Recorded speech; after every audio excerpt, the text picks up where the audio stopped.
God valley one piece का एक ऐसा आर्क है जिसके लिए हम सब काफी ज्यादा क्यूरियस है, उसके छोटे छोटे ग्लिम्स भी हमें काफी ज्यादा इंट्रीग कर देते हैं। हाउएवर ओडा सेंसे उसकी इन्फॉर्मेशन बिल्कुल पिंच ऑफ सॉल्ट की तरह देते हैं, एकदम स्वाद अनुसार। बट एनिगास being official, Oda sensei plan leaker let's make a story of God Valley of our own. अब एज गॉड वैली के बारे में हमें ज्यादा इन्फॉर्मेशन नहीं दी गई है, तो फिर इस वाली वीडियो में मोस्टली चीजें नॉन फैक्चुअल होने वाली है, तो फिर don't mind them and story का मजा उठाओ। तो ये स्टोरी शुरू होती है जहां पर वर्ल्ड गवर्नमेंट एक दिन सेलेस्टियल ड्रैगन्स के कहने पर एक इवेंट होल्ड करती है। इस इवेंट के कई सारे प्राइजेस थे, पर रूल सिर्फ एक, जो भी पार्टिसिपेंट जितने ज्यादा ह्यूमंस को हंट करेगा वो जीतेगा। और ये सब होने वाला था बाकी की दुनिया से बहुत दूर एक सेक्लूडेड आइलैंड गॉड वैली में। गवर्नमेंट भी इस ह्यूमन हंटिंग के पूरे सपोर्ट में थी, जहां पर उन्होंने ही ये पूरा अरेंजमेंट करवाया with the arrangement of high level of security for celestial dragons. सब कुछ अच्छे से सेटअप था। ह्यूमंस को लाकर गॉड वैली में छोड़ दिया गया था एंड पार्टिसिपेंट्स के लिए प्राइजेस अनाउंस कर दिए गए थे। लेकिन जहां अब मेन फोकस ये ह्यूमन हंटिंग होने वाली थी, कोई और हंटर्स के अगेंस्ट था। सीन शिफ्ट होता है एक शिप पर, जहां पर एक आदमी किसी को बोलता है सो वो इस चीज को लेके सीरियस है। हाँ, तुझे क्या लगता है वो ये सब क्यों कर रहे हैं? सामने वाला बोलता है कि मुझे फर्क नहीं पड़ता कि उसका आखिर क्या मोटिव है, मुझे बस इतना पता है कि मुझे उसके ऑर्डर्स को फॉलो करना है। एटलीस्ट जब तक मैं उसके अंडर हूं तब तक तो हाँ। अच्छा होगा अगर तू भी उसके ऑर्डर्स को बिना क्वेश्चन किए फॉलो कर ले। हैव यू फॉरगॉटन कि लास्ट टाइम क्या हुआ था जब हमने उसके अगेंस्ट जाने की कोशिश की थी? We are no match for him. So Edward Newgate, don't question captain's doings. सामने से एडवर्ड एके व्हाइट बेल्ट बोलता है कि शायद से तू एक ब्लॉकहेड हो सकता है जिसको सिर्फ ड्रिंकिंग एंड फाइटिंग से मतलब है, एंड शायद से तू ये सब कुछ करता है खुद से और अपने पास्ट से भागने के लिए, but I have no regrets like those. Kaido, मैं जा रहा हूँ रॉक से पूछने कि आखिर वो ये क्यों करना चाहता है। व्हाइट बियर्ड रॉक से कैबिन में जाता है और बोलता है, हे कैप्टन, जो हम ये करने जा रहे हैं, are you sure about all that? Rocks, जो इस वक्त किसी की तस्वीर देख रहा था, वो मुड़कर पीछे व्हाइट बियर्ड की तरफ देखता है और बोलता है, क्यों, क्या तुझे मेरी जजमेंट पर डाउट है? व्हाइट बियर्ड बोलता है कि मुझे तुम्हारी जजमेंट पर डाउट नहीं है, बल्कि अपनी जजमेंट पर ज्यादा भरोसा है। सो टेल मी, हम आखिर ये क्यों कर रहे हैं? रॉक्स मुस्कुराता है, उस तस्वीर को अपनी जेब में रखता है और बोलता है, हाँ, What to do with young bloods like yourself? I know कि तेरे लिए तेरी वैल्यूज कितनी ज्यादा मायने रखती हैं, तो सिर्फ इस एक बार मैं तुझे मेरी जजमेंट पर डाउट करने के लिए पीट कर शिप से उल्टा नहीं लटकाऊंगा। रॉक्स व्हाइट बियर्ड को कुछ बताने लगता है एंड सीन वापस से डेक पर शिफ्ट होता है जहां पर काइडो समुद्र की तरफ देखते हुए पी रहा है और पीछे से फिर से किसी की आवाज आती है जो कि बोलता है कि are you drinking without me? Kaido बोलता है, गॉड डैम इट, क्या कोई मुझे शांति से पीने देगा? मैंने तुझे पहले भी बोला था अगर तुझे ड्रिंक करना है तो get your own bottle John. और जॉन बोलता है, nah, I don't have money to waste on something that I can steal from someone else. Kaido बोलता है कि तुझे पता है ना कि तेरा ट्रेजर हमारे पूरे क्रू के कंबाइंड ट्रेजर से भी ज्यादा है, यू डैम पिपस्क्वीक। जॉन बोलता है वो इसलिए क्योंकि I don't spend my money on something as insignificant as alcohol. और इन दोनों की बहस चल रही होती है, तभी व्हाइट बियर्ड और रॉक्स कैबिन से बाहर आते हैं। रॉक्स बोलता है, everyone gather on the deck, और फिर वो सबको बताता है कि आज हम जो करने जा रहे हैं उसके लिए तुम सबको अपना पार्ट परफेक्टली प्ले करना होगा, और अगर किसी की भी कोई मिस्टेक हुई तो सेनगोकू से पहले मैं तुम्हें मार दूंगा। काइडो व्हाइट बियर्ड की तरफ देखकर बोलता है कि क्या हुआ, तुझे तेरा रीजन मिल गया या फिर तू फिर से टेंट्रम्स थ्रो करने वाला है? व्हाइट बियर्ड बोलता है कि ट्रस्ट इन कैप्टन्स जजमेंट, और वहीं शिकी बोलता है, ओह, तो कैप्टन ने एक बार फिर एक रेबल को सीधा कर दिया,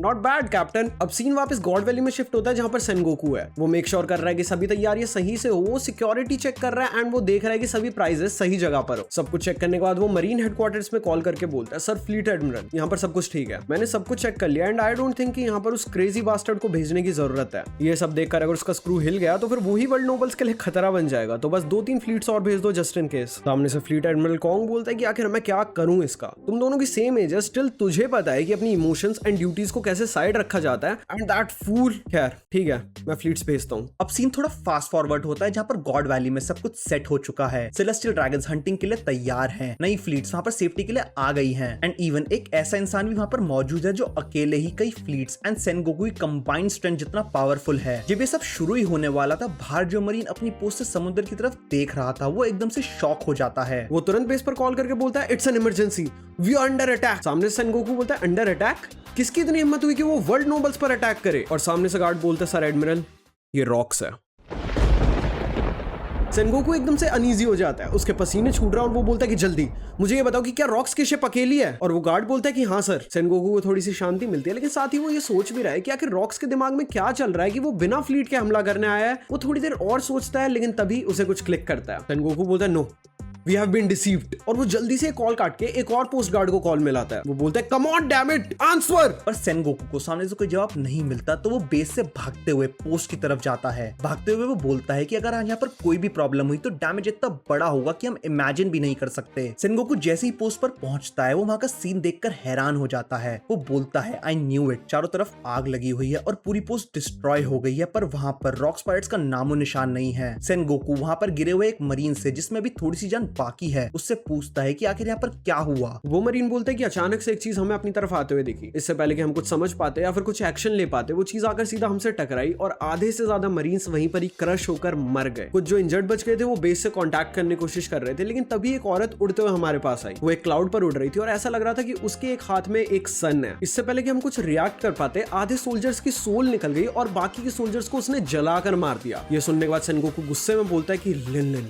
यू आर ऑन मूव। हाँ, सेनगोकू उससे पूछता है कि क्या उसके साथ कोई और भी था, और वो मरीन बोलता है कि उसके साथ एक और आदमी था। वो उसके साथ क्लाउड पर नहीं था, पर फिर भी वो उड़ रहा था और उसने हमारी एक फ्लीट शिप को अपने साथ हवा में उड़ा ली। सेनगोकू अभी रियलिटी को लेकर डिसबिलीफ में है। वो सोच रहा है कि आखिर वो इस सिचुएशन को कैसे हैंडल करेगा, और तभी वो कहीं कॉल मिलाता है। कॉल पिक होती है और वो बोलता है सर, रॉक्स पायरेट्स ने हमारे ऊपर अटैक कर दिया है। आई थिंक हमें वर्ल्ड नोबल्स को यहाँ से इवैक्यूएट कर देना चाहिए। हमारी एक पोस्ट ऑलरेडी कंप्लीटली डिस्ट्रॉय हो चुकी है। सामने से वो आदमी बोलता है कि कोई जरूरत नहीं है, ट्रैश से वर्ल्ड गवर्नमेंट नहीं डरती है, मैं उधर आ रहा हूँ। सेनगोकू बोलता है कि सर यहाँ पर आने का कोई फायदा नहीं है। पोस्ट को डिस्ट्रॉय करने के बाद लिन और शिकी यहाँ से चले गए और हमें उनकी पोजीशन का कोई आइडिया नहीं है। हो सकता है कि वो इनर सर्कल की तरफ बढ़ रहे हो या फिर ये भी हो सकता है कि वो वापस अपनी शिप पर चले गए हो। वो आदमी बोलता है तो फिर पता लगाओ कि वो आखिर कहाँ पर है। अगर वो वापस चले गए तो फिर हम उनको आउटर सर्कल में डिस्ट्रॉय कर देंगे, और अगर वो अंदर आ जाते हैं तो मेरी टीम ने इनर सर्कल बनाया हुआ है और वो बचेंगे नहीं। और सेनगोकू बोलते हैं कि पर सर उस आदमी का क्या, अगर वो मूव करेगा तो फिर आई डोंट थिंक कि हमारी पूरी टीम भी उसको रोक पाएगी। और सामने से वो बोलता है कि ओके, मुझे बताओ कि वो आदमी इस टाइम कहाँ पर है। सीन वर्ल्ड नोबल्स पर शिफ्ट होता है। वो आदमी भी वहां पर है और वो अपने टीममेट्स को सिचुएशन के बारे में बता रहा है। आगे वो बोलता है कि मेक श्योर कि किसी भी वर्ल्ड नोबल को कुछ ना हो। मैं फ्रंट लाइन पर जा रहा हूँ तो यहाँ पर सब कुछ तुम्हें संभालना है, और हाँ, मेक श्योर कि चाहे इनमें से एक दो वर्ल्ड नोबल्स मर जाएं पर मेरा बेटा सेफ रहना चाहिए। ये बोलकर वो वहां से चला जाता है और शिकी और बिग मम वापसी शिप पर आते हैं और रॉक्स को बोलते हैं कि ठीक जैसा तुमने बोला था, हमने एक पोस्ट को डिस्ट्रॉय करके वहां पे डाइवर्जन बना दिया है। रॉक्स अपने थ्रोन जो कि उस डेक पर ही बना हुआ है उस पर से खड़ा होता है और बोलता है ठीक है। तो अब सेकंड स्टेप की तरफ बढ़ते हैं। अब हम देखते हैं कि अंदर गॉड वैली में अनाउंसमेंट हो रही है कि ह्यूमन हंटिंग कंपटीशन अब कुछ देर में शुरू होगा, और उन्हें कुछ आइडिया ही नहीं है कि बाहर आखिर चल क्या रहा है। तभी सेनगोकू को कुछ ब्लास्ट की आवाज आती है और वो सीधा उसकी तरफ भागता है और वो देखता है कि 3 नई फ्लीट्स जो कॉन्ग ने भेजी थी उनमें से 2 फ्लीट्स ऑलरेडी कंप्लीटली रैडिकेट हो चुकी है और बचे कुछ मरीन्स को वोंगजी और सिल्वर एक्स मार रहे हैं। सेनगोकू गुस्से में अपने पंच को हाकी में कोट करके सीधा वोंगजी पर अटैक कर देता है, लेकिन सिल्वर एक्स उसको वहीं रोक लेता है। वो उससे बोलता है कि now is not the time to come in a way if you want to live. Sengoku, captain के क्लियर ऑर्डर्स हैं कि कोई भी बीच में, फिर चाहे वो दुश्मन हो या फिर रिबेल किया हुआ कोई अपना, उसे वहीं मार दो। वो दोनों एक साथ एक कंबाइंड अटैक लॉन्च करते हैं और सेनगोकू बहुत दूर जाकर गिरता है। अब रॉक्स पायरेट्स ने एक जगह की पोस्ट डिस्ट्रॉय कर दी है, 2 फ्लीट्स को कंप्लीटली खत्म कर दिया और उनका थर्ड प्लान ऑलरेडी एक्शन में है। उनका थर्ड प्लान था एक सर्टेन समवन को अपनी तरफ लोअर करना, एंड ये छोटे मोटे डैमेजेस देखकर उन्होंने वो सक्सेसफुल कर लिया। रॉक्स बोलता है वो आ रहा है, काइडो गो अहेड। काइडो अपनी बॉटल को फेंकता है और अपना वेपन उठा लेता है और स्मर्क करते हुए बोलता है फाइनली अब मैं थोड़ा खून बहा सकता हूँ। वो आदमी फाइनली शोर पर आता है जहाँ से रॉक्स की शिप दिख रही है और वो चिल्लाता है Rocks, how dare you attack the world nobles. Rocks बोलता है world nobles, what's noble about them, tell me Figarland. They kill when they want, they steal when they want, they burn down homes, tear apart families, wipe out entire lives just because they feel like it. And you still call them nobles? Tell me just one noble thing about them. Figarland मुस्कुराता और बोलता है कि the only thing they want to be called nobles is the noble blood. That's it. Nothing more. A lion that spares its prey is still a lion. A lion that slaughters without mercy is still a lion. Just like that, whether they choose to help someone or burn the whole world to ashes, they will still be nobles. Rock से सुनकर बोलता है just as I thought. Your morals are as twisted as those goofy hair of yours. मुझे बहुत अच्छा लगता तुझे अपने हाथों से मारने में, पर तू मेरा मैच नहीं है. Instead, fight him. वो काइडो की तरफ पॉइंट करते हुए ये बात बोलता है और काइडो बोलता है हे फिगरलैंड, देख मैं तेरी बात से डिसएग्री नहीं करता. जो स्ट्रॉन्ग है वो डिजर्व करता है अपनी स्ट्रेंथ से वीक को स्लॉटर करना. However, अगर मेरा कैप्टन बोलता है कि ये चीज गलत है तो जब तक वो मेरा कैप्टन है पूरी दुनिया को ये मानना पड़ेगा कि वो चीज गलत है. मेरे कैप्टन की सोच किसी और की वैल्यू से ज्यादा इंपॉर्टेंट है. फिगरलैंड बोलता है rocks, quite a watchdog you got for yourself as well, huh? It's okay kid, come on. Let me tell you कि एक नोबल वॉचडॉग क्या पावर होल्ड करता है। ये सुनते ही काइडो अपने वेपन को सुपीरियर हाकी में कोट करके सीधा फिगरलैंड पर अटैक कर देता है और पीछे खड़ा हुआ रॉक्स बोलता है कि अब अपने फोर्थ प्लान को एक्शन में लाने का टाइम हो गया। वो शीकी को बोलता है कि शीकी, अब फिगरलैंड और सन गोकू दोनों ही साइलेंट पर नहीं है। Now steal this island from this damn world. Shiki एक साइकोटिक स्माइल के साथ बोलता है कि कैप्टन, डोंट यू थिंक जितना मैं काम करता हूँ उस हिसाब से मेरी सैलरी कम है? और ये बोलकर वो पूरे आइलैंड को हवा में उठा लेता है। फिर रॉक्स बोलता है कि fourth step completed, now it's time for the second last step, step 5। और ये सब कुछ होते हुए देखकर फिगरलैंड ये समझ जाता है कि उसने कितना बड़ा ब्लंडर कर दिया। अब अगर वो वापस आइलैंड पर जाने की कोशिश करेगा तो फिर काइडो के अटैक्स उसको सीधा कनेक्ट होंगे, और अगर वो यहीं पर लड़ता रहे तो फिर आइलैंड पर इतने स्ट्रॉन्ग लोग नहीं है कि वो ये सब कुछ रोक सके। और अगर एक बार इस आइलैंड को ये लोग यहाँ से चुरा कर ले गए तो फिर देयर इज नो वे कि ये कभी भी उसकी लोकेशन पता कर पाएंगे, एंड एट द एंड सभी वर्ल्ड नोबल्स एक साथ मारे जाएंगे। अब आइलैंड मूव हुआ तो सभी नोबल्स को पता चल गया कि यहाँ पर कुछ वियर्ड हो रहा है। सेंट रोजवर्ड, सेंट सोमर्स जो कि उस टाइम भी एक गॉड नाइट था, उसको बुलाकर पूछता है कि आखिर यहाँ पर क्या हो रहा है। सोमर्स बोलता है डोंट वरी, ये हमारी डेविल फ्रूट पावर है और हमने आइलैंड को एक्स्ट्रा सेफ्टी के लिए हवा में लिफ्ट कर लिया है, तुम चिंता मत करो और अपना कंपटीशन कंटिन्यू रखो। ये बोलकर सोमर्स उन्हें काम तो कर लेता है, लेकिन वो खुद डरा हुआ है कि आखिर वो इन सबको कैसे रॉक्स पायरेट से बचाएगा। सेनगोकू इस वक्त वैंगशी और सिल्वर एक्स से लड़ रहा था, लेकिन उसे पता है कि यहाँ पर लड़ने का कोई फायदा नहीं है। ही नोस कि वो जानबूझकर सेनगोकू का टाइम कंज्यूम कर रहे हैं, इसीलिए वो समहाउ वहां से भाग जाता है। वोंगजी और सिल्वर एक्स उसका पीछा करने की कोशिश करते हैं, बट दे फेल। सेनगोकू जो इस वक्त काफी ज्यादा इंजर्ड है, वो एक डिस्ट्रॉयड मरीन शिप पर जाता है एंड वहां से मरीन हेडक्वार्टर्स को कॉल लगाता है। कॉन्ग उसकी कॉल पिक करता है एंड जो पहली चीज सेनगोकू ने बोली थी वो सुनते ही कॉन्ग समझ जाता है कि चीजें बहुत ज्यादा गलत जा चुकी। सेनगोकू बोलता है वी नीड गार्प और we are done.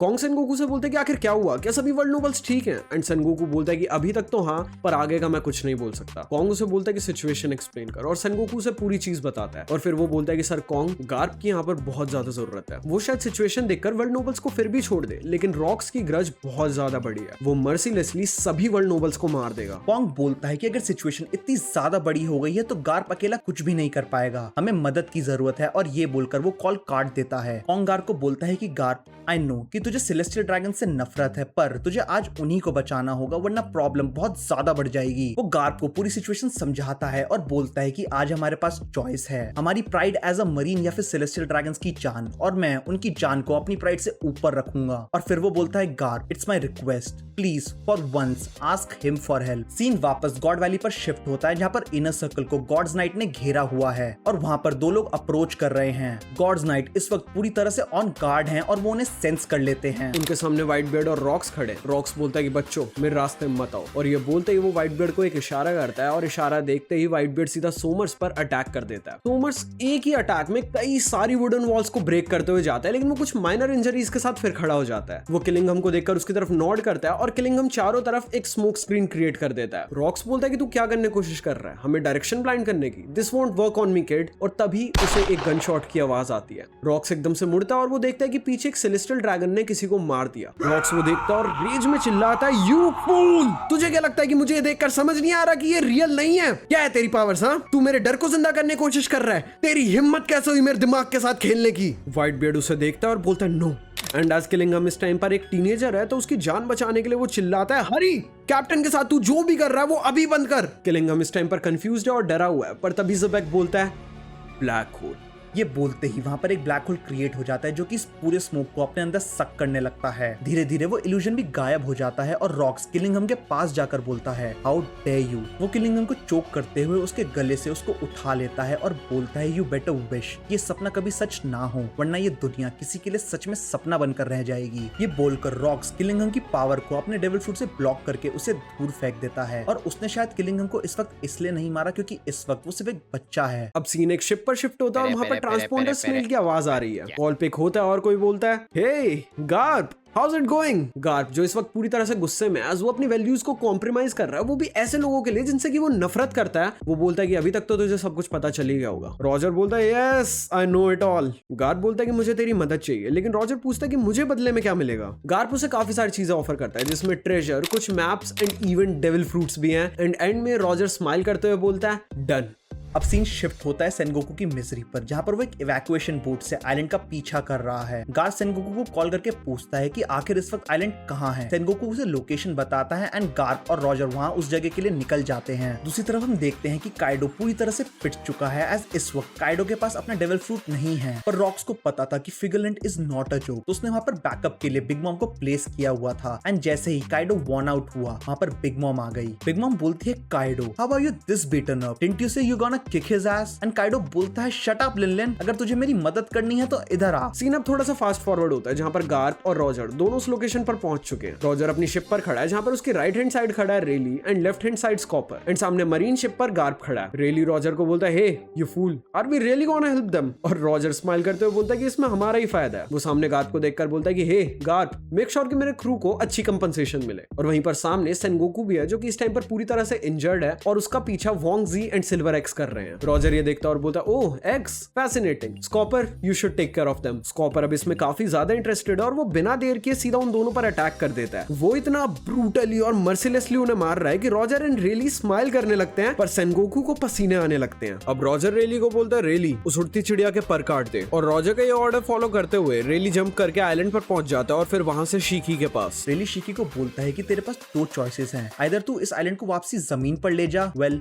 Forget it, तेरे पास सिर्फ एक यही चॉइस है। शीकी बीइंग शीकी, वो रेली की बात ना मानकर उस पर अटैक करना शुरू कर देता है, पर रेली इजीली उन सभी अटैक्स को टैकल करके अपनी स्वॉर्ड को शीकी के गले पर रखकर बोलता है, as I said you have only one choice. Shiki बोलता है कि एक दिन मैं इस चीज का बदला तुमसे लूंगा रॉजर क्रू। और ये सुनकर रेली स्माइल करता है और बोलता है, विल बी वेटिंग नाउ। शीकी को ये पता है कि रॉजर का क्रू कितना ज्यादा रूथलेस है and really without a second thought उसे सच में मार देगा। तो शीकी बोलता है, सॉरी कैप्टन, और वो आइलैंड को सच में नीचे ले जाता है। अब आइलैंड वापस नीचे है एंड सेलेस्टियल ड्रैगन्स को लग रहा है कि ये गॉड्स नाइट ही कर रहे हैं, तो फिर दे डू नॉट माइंड। और तभी अनाउंसमेंट होती है कि ये हंटिंग कंपटीशन अब शुरू किया जाता है। ये बोलकर सभी स्लेव्स को खोल दिया जाता है एंड अब वो अपनी जान बचाने के लिए भाग रहे हैं और उनके पीछे सेलेस्टियल ड्रैगन्स गन लेकर चल रहे हैं। और तभी रॉक्स और व्हाइट बियर्ड सभी गॉड्स नाइट को हराकर इनर सर्कल को डिस्ट्रॉय कर देते हैं। वो आगे बढ़ते हैं और रॉक्स बोलता है कि step 5 complete, now the final step. Step 6 is to save. पर तभी गन शॉट की एक आवाज आती है और ज़ेबेक शांत हो जाता है। उसकी आंखों के सामने एक औरत को सेंट रॉसवर्ड ने शूट किया और अब वो खुश होकर नाच रहा है। रॉक्स एक जगह खड़ा होकर चारों तरफ देखने लगता है और वो घबराया हुआ है। व्हाइट बियर्ड बोलता है, कैप्टन, और रॉक्स बोलता है कि एडवर्ड टेल मी, क्या वो ब्रैड फिर से खड़ा हो गया? क्या वो फिर से स्मोक स्क्रीन का यूज कर रहा है? कम ऑन, जवाब दे मुझे एडवर्ड। व्हाइट बियर्ड बोलता है कि कैप्टन, और रॉक्स दुख में पूरी तेज चिल्लाने लगता है। और सेंट रॉसवर्ड बोलता है कि हे, ये कौन है जो मेरे फन को बीच में डिस्टर्ब कर रहा है? रॉक्स लाल आंखों के साथ जो इस वक्त आंसुओं से भरी हुई हैं, उनसे सेंट रॉसवर्ड की तरफ देखता है और बोलता है, तू, तेरे लिए ये मजा है? रॉसवर्ड व्हाइट बियर्ड और रॉक्स को देखकर बोलता है कि किसी ने मुझे इन स्लेव्स के बारे में नहीं बताया। इनकी फिजिक अच्छी है, कोई इनको शूट नहीं करेगा, मैं इनको अपना स्लेव बनाऊंगा। रॉक्स आगे बढ़ता है और सेंट रॉसवर्ड को नेक से उठाकर ऊपर हवा में उठा लेता है, लेकिन लास्ट मोमेंट पर उसके फेस पर एक पंच आकर लगता है। ये गार्ड था बाकी के एडमिरल्स के साथ और साथ में रॉजर्स। रॉक्स रॉजर को देखकर बोलता है कि तू इन मरीन्स के साथ क्या कर रहा है? और रॉजर बोलता है कि well, I am a pirate, you know. Guard ने मुझे ट्रेजर ऑफर किया and here I am. Rocks बोलता है कि oh got it, it's okay, I'll make sure कि जब मैं इन सब की लिम्स को एक एक करके नोच रहा हूँ तो फिर तेरी लिम्स को स्पेशली सी किंग्स को खिलाऊं। रॉजर हंसते हुए बोलता है कि Rocks, you are a funny guy. Anyways, तू आखिर ये सब कुछ कर क्यों रहा है? सीधा वर्ल्ड नोबल्स पर अटैक? तू तो मुझसे भी ज्यादा क्रेजी निकला। रॉक्स बोलता है कि क्या तेरी कोई लवर है? और रॉजर बोलता है, कम ऑन मैन, अब तो तू पर्सनल हो रहा है। और रॉक्स बोलता है कि क्या हो अगर मैं उसे मार दूं? और अब रॉजर सीरियस होकर बोलता है कि डोंट वरी, ऐसा कभी नहीं होगा, क्योंकि आज तू यहाँ से जिंदा बाहर नहीं निकलेगा। गार्प एडमिरल्स को बोलता है कि रॉजर के क्रू के साथ रॉक्स के क्रू से जाकर लड़ो, और वो खुद रॉजर के साथ ज़ेबेक से लड़ने लगता है। व्हाइट बियर्ड बीच में आने की कोशिश करता है, पर सिल्वर्स रेली बीच में आ जाता है और बोलता है, कम ऑन, क्या रॉक्स पायरेट्स को इतनी सी भी कर्टसी नहीं पता कि कैप्टन सिर्फ कैप्टन से ही लड़ता है? व्हाइट बियर्ड और रेली आपस में लड़ना शुरू करते हैं, पर तभी कुछ ऐसा होता है कि व्हाइट बियर्ड शॉक हो जाता है। वो देखता है कि रॉक्स इस वक्त गुस्से में अपना आपा खो चुका है और वो इंडिस्क्रिमिनेटली सबको मार रहा है, जिसमें बेचारे स्लेव्स, औरतें और छोटे छोटे बच्चे भी हैं। व्हाइट बियर्ड की आंखों के सामने ही रॉक्स ने अपनी पावर अनलीश करके 2 बच्चों को और उनको प्रोटेक्ट करती हुई एक औरत को मार दिया है। व्हाइट बियर्ड चिल्लाता है, Rocks, what the hell are you doing? हमने इस चीज पर एग्री नहीं किया था। तुमने बोला था कि तुम बस अपनी वाइफ को बचाओगे, वो मासूम लोग हैं जिनको तू मार रहा है। रॉक्स बोलता है कि आई डोंट केयर कि कौन जीता है और कौन मरता है, they can all die if they want. और यहाँ पर अब रॉक्स पायरेट में फूट डलनी चालू हो गई। अब रॉक्स इतना ज्यादा बजर्क हो चुका है कि गार्प और रॉजर के कंबाइंड एफर्ट से भी उसको रोकना मुश्किल हो रहा है। एडमिरल सभी सेलेस्टियल ड्रैगन्स को इवैक्यूएट करवा रहे हैं और रॉक्स, रॉजर,